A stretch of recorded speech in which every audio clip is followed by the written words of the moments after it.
I think it's absolutely education. We have seen the education issue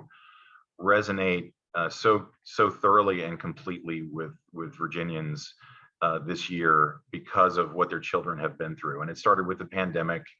and then it progressed through our realization that there was really a movement afoot that we can identify and point you to, where the schools through the Department of Education was about to attempt to put excellence to the side in favor of so-called equity, and have that be the core function of our schools, to do social things as opposed to teaching kids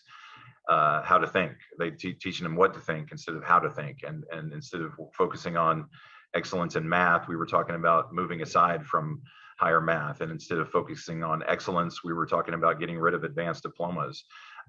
Those were real things in the works. Critical race theory, I know it gets bandied about like a boogeyman, but we can point you as well to the plans from the department to put that into motion, and the many places where it's already infected the curriculum in public schools, and they just call it something else and say, oh, we're not teaching that, but it's just they're calling it something else. So, pitting children against each other, something that really offended many parents. And then the final push, where schools were just less safe, and where they were trying to get public, school resource officers out of schools, and saying you couldn't report certain crimes, or that you had the discretion to report certain crimes, that if they had happened on the sidewalk, everyone would call the police, but if they happened in the school, things like stalking, like violating a protective order, like sexual battery, all of a sudden we're at the discretion of the school administration, which would have every reason not to do that in some cases, and has no business deciding what is or isn't a felony act. That's something for the police to do when our children are harmed.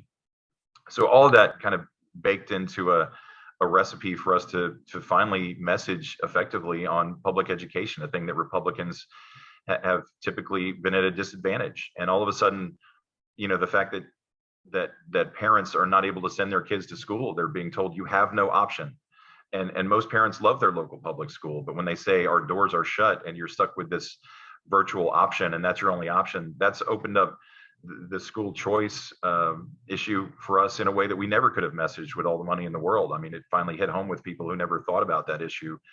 as a reality that they needed to consider. So I think we would like to keep nurturing this issue and making sure that we move forward in a way that makes life better for our kids and easier for our parents,